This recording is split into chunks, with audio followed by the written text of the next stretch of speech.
बलियापुर गांव में हरि सिंह अपनी पत्नी, बहन और बेटे बंटी के साथ रहता था। हरि सिंह के घर एक बहुत पुरानी चक्की थी। वो अनाज की पिसाई करने का काम करता था। पापा, हमारी चक्की कितनी पुरानी है? बेटा, मेरे दादा ने ये चक्की बनाई थी। मेरे पापा ने इसका इस्तेमाल किया और अब मैं भी इसका इस्तेमाल कर रहा हूँ। पिताजी, मैं भी बड़ा होकर इसी चक्की का इस्तेमाल करूँगा। हरि सिंह के घर के बराबर में रामलाल का घर था। रामलाल डेयरी चलाता था। वो अपनी डेयरी पर दूध, दही, देसी घी, मक्खन वगैरह बेचा करता था। रामलाल अपने सामान में खूब मिलावट करता था। मिलावट करके उसने खूब कमाई की थी। लाला राम की बेटी मनोरी अपनी अमीरी का दिखावा करने का कोई मौका नहीं छोड़ती थी। एक दिन बंटी आटे की बोरी अपने सिर पर रखकर किसी के घर पहुंचाने जा रहा था, तो मनोरी उसे रास्ते में मिल गई। बेचारा गरीब कबाड़ी, बदसूरत बंटी।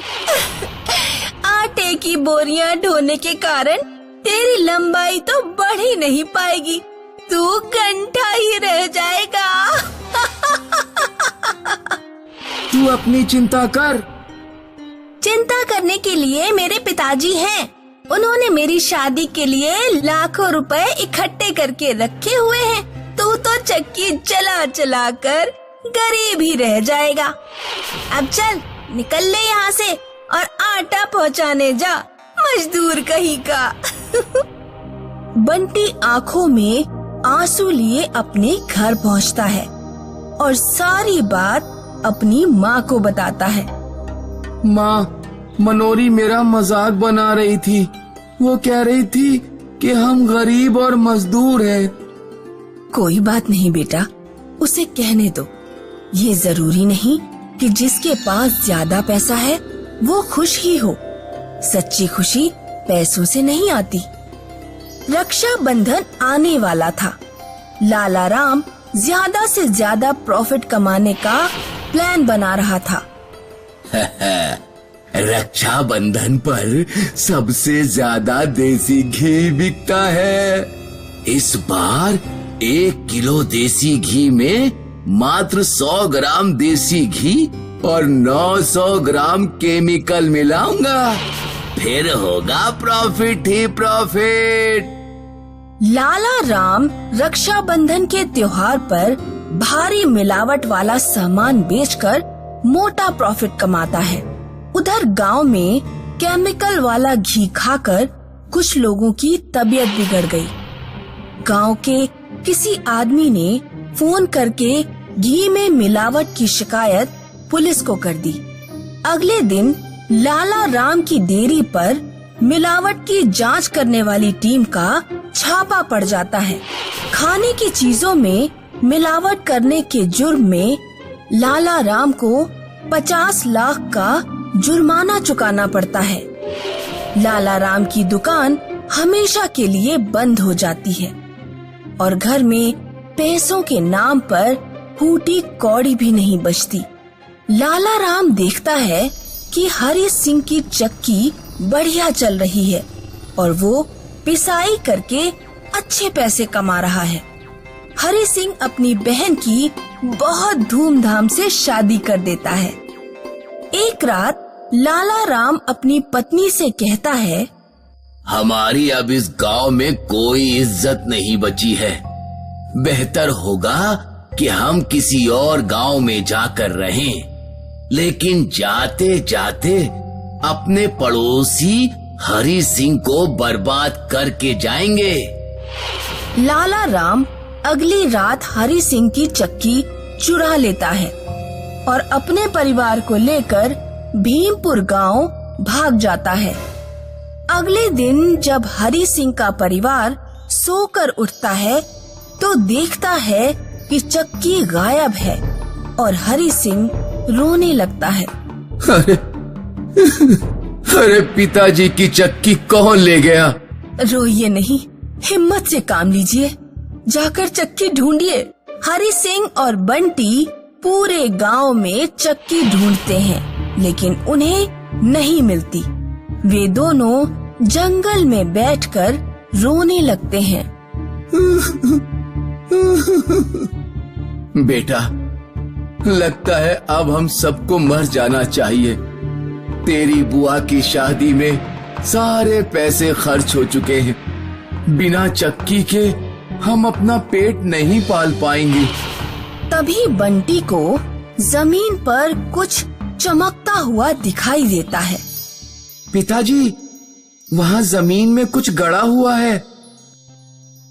हरी सिंह और बंटी दोनों थोड़ी खुदाई करते हैं। जमीन में एक शानदार चमकती हुई चक्की गड़ी हुई थी। ये चक्की तो बहुत पुरानी लग रही है। लगता है पुराने समय में किसी ने इसे यहाँ गाड़ दिया होगा। हरी सिंह और बंटी चक्की लेकर घर पहुँचते हैं। अब देखते हैं कि ये चक्की काम करती भी है या नहीं। हरी सिंह चक्की में एक मुट्ठी गेहूं डालता है और उसका हैंडल घुमाता है, लेकिन चक्की से आटे की जगह ढेर सारा सोना बाहर निकलता है। अरे ये क्या, इतना सारा सोना? पिताजी, लगता है ये सोना देने वाली चक्की है। सोना देने वाली चक्की की मदद से हरी सिंह का परिवार जल्द ही अमीर हो जाता है। एक दिन बंटी अपनी माँ से कहता है, माँ, मैं भीमपुर के सिनेमा हॉल में फिल्म देखने जा रहा हूँ। ठीक है बेटा, लेकिन टाइम से घर आ जाना। बंटी जब भीमपुर के सिनेमा हॉल पहुँचता है तो उसे मनोरी मिल जाती है। अच्छा, तो तुम लोग गांव छोड़कर यहाँ आ गए। अब मैं तुमसे ज्यादा अमीर हूँ, क्योंकि हमारे घर एक चक्की है जो सोना देती है। मनोरी सारी बात जाकर अपने पिता लाला राम को बता देती है। अच्छा, तो ये बात है। उस गरीब और मजदूर हरी सिंह को सोना देने वाली चक्की मिल गई है। तू चिंता मत कर बेटी, कल वो चक्की हमारे घर में होगी। उस रात लाला राम चोरी छुपे नदी के रास्ते अपने पुराने गांव पहुंचता है और हरी सिंह के घर में घुसकर सोना देने वाली चक्की चुरा लेता है। वो चक्की नाव पर रख लेता है और नदी के रास्ते भीमपुर लौटने लगता है। दिन निकलते निकलते लाला राम बीच नदी में पहुंच चुका था। लाला राम चक्की में एक बार में ही 10 किलो गेहूं डाल देता है। चक्की से इतना सारा सोना निकलता है कि पूरी नाव भर जाती है। नाव भारी भरकम सोने का वजन सहन नहीं कर पाती। लाला राम नाव सहित नदी में डूबकर मर जाता है। तभी तो कहते हैं, जैसी करनी वैसी भरनी। हर साल मई जून के महीने में उबलापुर गांव में भयानक गर्मी पड़ा करती थी। बारिश न होने के कारण तालाबों का पानी सूख जाता, साथ ही जमीन का जल स्तर भी नीचे चला जाता। इसीलिए हैंडपंप से पानी निकालने में परेशानी होती थी। अम्मा, नल का पानी फिर चला गया। बाल्टी में पानी होगा, उससे नहा ले। बाल्टी भी खाली है। अभी 1 घंटे पहले जब हैंडपंप में पानी आ रहा था तो मैंने बाल्टी भर कर रखी थी। सैफाली महारानी जी उसी से नहा ली होंगी। हमारा लड़का ऐसे ही बिना नहाए मलिच रह गया। मैंने भी तो कल पानी भर कर रखा था, तो तुम्हारा लड़का उससे नहा लिया। मैंने तो कुछ नहीं कहा। हमारी लड़की नहा ली तो तुम्हें बहुत बड़ी आफत आ गई। अपनी महारानी लड़की से कहो खुद हैंडपंप से पानी निकाल कर रखा करे, वरना लगाऊंगी किसी दिन 2-4 झापड़। मार कर दिखाना मुझे, मेरे हाथ तो जैसे हैं ही नहीं। शेफाली अपनी माँ के साथ रहती थी। उसके पिता की मृत्यु हो चुकी थी। शेफाली की उसकी चाची से अक्सर पानी के पीछे लड़ाई हुआ करती थी। शेफाली के पिता की मृत्यु के बाद चाचा चाची शेफाली और उसकी माँ को घर से निकाल देना चाहते थे। शाम को जब शेफाली के चाचा धनु सिंह घर लौटते हैं तो सोमवती अपने पति के खूब कान भरती है। आज तो आपकी भतीजी शेफाली मुझे मारने को लिपटी जा रही थी।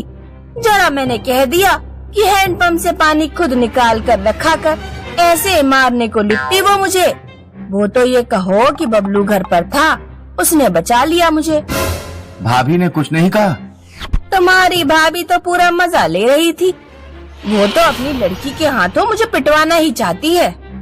इस तरह झूठ बोलकर सोमवती धनु सिंह को चढ़ा देती है। धनु सिंह गुस्से में तुरंत अपनी भाभी के कमरे में जाता है और उनका सामान बाहर निकालकर फेंकने लगता है।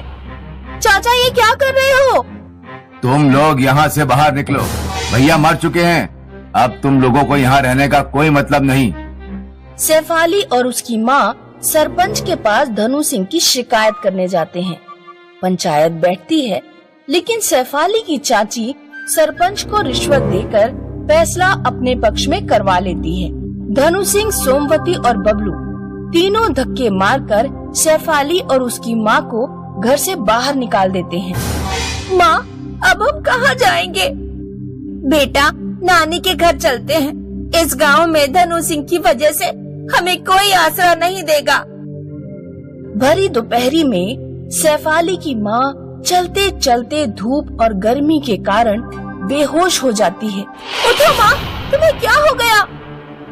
शेफाली इधर उधर पानी खोजने लगती है, लेकिन उस वीराने में उसे कुछ नहीं मिलता।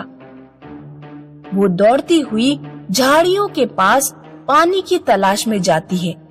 वहाँ उसे एक हैंडपंप दिखाई देता है। हैंडपंप खराब था, उसमें हैंडल नहीं था। शेफाली तुरंत एक मजबूत लकड़ी ढूंढकर हैंडल बनाती है और हैंडपंप में फिट करती है। 1 घंटे लगातार प्रयास करने के बाद नल से कुछ निकलना शुरू होता है, लेकिन वो पानी नहीं, तरल सोना था जो बाहर निकलते ही जम जाता। ये तो सोना है। शेफाली थोड़ा सा सोना लेकर ही अपनी माँ के पास दौड़ती है। माँ अभी भी बेहोश थी। एक नौजवान घुड़सवार रास्ते से गुजर रहा था। शेफाली उसके पास जाकर बोली, मेरी माँ को अस्पताल तक पहुँचा दो और बदले में ये सोना ले लो। घुड़सवार शेफाली और उसकी माँ को अस्पताल तक छोड़ देता है। फिर मिलेंगे। अस्पताल में माँ का कुछ दिन इलाज चलता है और वो ठीक हो जाती है। माँ, नानी घर जाकर बोझ बनने की जरूरत नहीं है। सोना देने वाले हैंडपंप के पास ही हम झोपड़ी डाल लेंगे और वहीं रहेंगे। शेफाली और उसकी माँ हैंडपंप से जरूरत के मुताबिक सोना निकालकर बेच देते हैं और झोपड़ी बनाकर जरूरत का सामान खरीद लेते हैं। घुड़सवार जब भी रास्ते से गुजरता तो शेफाली से मिलकर जाता। एक दिन बबलू ने बाजार में शेफाली को बहुत अच्छे कपड़े पहने घुड़सवार के साथ घूमते देख लिया। बबलू सारी बात जाकर अपने अम्मा बापू को बताता है। जब वे लोग गांव के बाहर झोपड़ी में रह रहे हैं तो उनके पास इतने पैसे कहाँ से आ रहे हैं? धनु सिंह एक दिन चुपके से शेफाली का पीछा करता हुआ उसकी झोपड़ी तक पहुँचता है। वो शेफाली को हैंडपंप से सोना निकालते देख लेता है। धनु सिंह घर आकर एक बैलगाड़ी तैयार करता है। ये बैलगाड़ी से आप कहाँ जा रहे हैं? शेफाली की झोपड़ी के पास एक हैंडपंप है जो सोना देता है। आज रात हम उस हैंडपंप के नीचे का सारा सोना चुराकर बैलगाड़ी से ले आएंगे।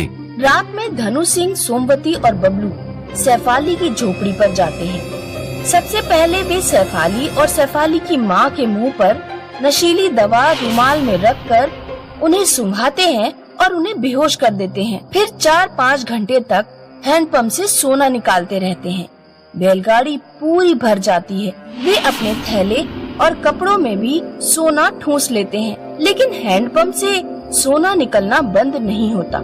लगता है नीचे कोई बहुत बड़ी सोने की खान है। अब बस कीजिए, इतना सोना बहुत है। इसे ही ले जाने में बहुत परेशानी होगी। धनु सिंह का परिवार बैलगाड़ी पर सोने का ढेर रखकर अपने गांव की ओर चल देता है। रास्ते में डाकुओं की टोली गुजर रही थी। डाकुओं की नजर उन पर पड़ जाती है। डाकू धनु सिंह के पूरे परिवार को मारकर सारा सोना ले जाते हैं। उधर सैफाली घुड़सवार से विवाह करके खुशहाल जीवन बिताने लगती है। किसी ने ठीक ही कहा है, बुरे कर्मों का फल बुरा ही होता है।